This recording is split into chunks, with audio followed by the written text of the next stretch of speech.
Doctor का काम आखिर क्या होता है? अपने पेशेंट का इलाज करना, उसकी बीमारी को दूर करना। लेकिन पिछले दिनों देश में जितने भी आतंकी डॉक्टर पकड़े गए हैं, जानते उनका काम क्या था? आतंकी हमले की प्लानिंग के साथ अपने मरीजों को भी आतंकवादी बनाना।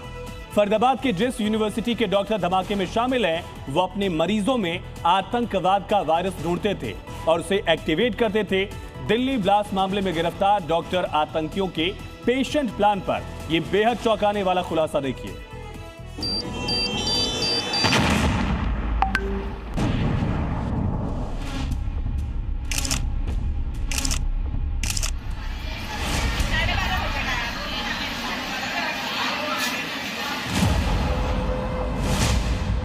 Doctor Umar, doctor Muzammil, doctor Shaheen, तीन आतंकी डॉक्टर्स की ये तिकड़ी सफेद कोट की आड़ में आतंकी साजिशों का ताना बाना बुन रही थी। ये खुलासा तो हो चुका है, लेकिन इनकी साजिश का एक सिरा उन मरीजों से जुड़ा रहा है जिनका ये इलाज करते थे। आतंकी डॉक्टर्स पर विस्फोटक खुलासा, दहशतगर्दी का पेशेंट प्लान एक्सपोज्ड। जी हां, दिल्ली ब्लास्ट केस में पेशेंट मॉड्यूल सामने आ रहा है, जिसमें doctor Muzammil, lady doctor Shaheen और डॉक्टर उमर मरीजों की मदद के बहाने ऐसे शिकार ढूंढते थे जिनका वो अपने आतंकी मिशन में जरूरत पड़ने पर इस्तेमाल कर सके। दिल्ली ब्लास्ट मामले में डॉक्टर और मौलवी मॉड्यूल के बाद अब पेशेंट मॉड्यूल का भी नाम सामने आ रहा है। इसमें डॉक्टर उमर, डॉक्टर मुजम्मिल और डॉक्टर आयशा ऐसे मरीजों की तलाश करते थे जो आर्थिक रूप से पूरी तरीके से कमजोर होते थे, जिसके बाद ये लोग उनका इलाज करने के लिए उनके घरों तक पहुंचते थे और उनकी पूरी आर्थिक कुंडली खंगाल लेते थे, जिसके बाद उन्हें पैसे देकर अपने एहसान के तले दबा दिया जाता था। हम आपको ऐसे ही एक मरीज के बारे में बताएंगे जिसका इस्तेमाल आतंकी डॉक्टर उमर ने दिल्ली ब्लास्ट में किया। लेकिन पहले ये जान लीजिए कि ये पेशेंट मॉड्यूल है क्या। इस मॉड्यूल के तहत सबसे पहले आर्थिक रूप से कमजोर मरीज का चुनाव होता है। इलाज के बहाने आतंकी डॉक्टर मरीज से घुल मिल जाते हैं, मरीज की देखभाल के बहाने उसके घर तक पहुंच बनाते हैं, मरीज की आर्थिक स्थिति को जांचते और परखते हैं, मरीज के परिजनों को आर्थिक मदद पहुंचाते हैं, मदद के बदले मरीज के परिवार का इस्तेमाल करते हैं और मरीजों के परिजनों को रेडिकलाइज कर आतंकी तक बनाते हैं। यह है आतंक के व्हाइट कॉलर नेटवर्क को लेकर हुआ सबसे सनसनीखेज खुलासा, आतंक के बदलते पैटर्न का सबसे हैरतअंगेज सच।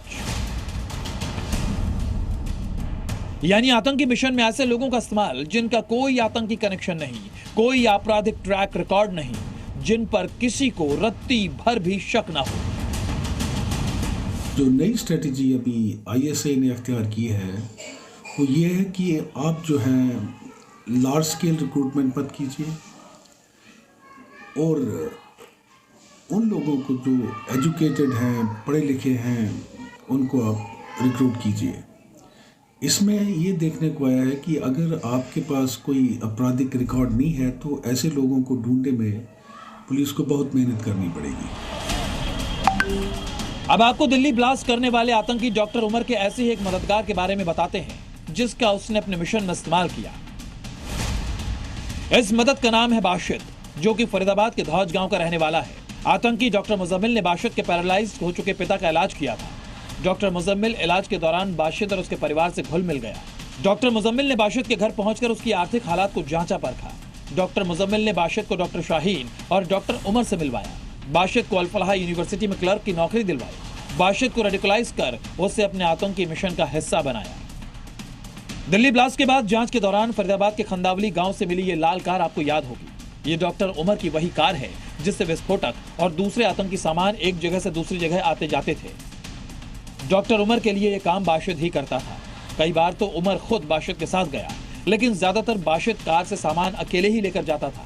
एफएसएल जांच में इस लाल कार में विस्फोटक ढोए जाने के सबूत भी मिले हैं।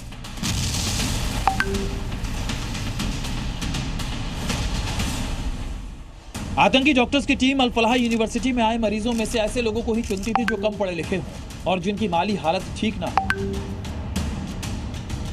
ये लोग इलाज और आर्थिक मदद देकर धीरे धीरे उनका ब्रेन वॉश करते, फिर उनसे अपना काम निकालने के लिए मोहरे की तरह इस्तेमाल करते। बाशिद आतंकी डॉक्टर्स की तिकड़ी के पेशेंट मॉड्यूल का एक ऐसा ही मोहरा था। ब्यूरो रिपोर्ट, जी मीडिया।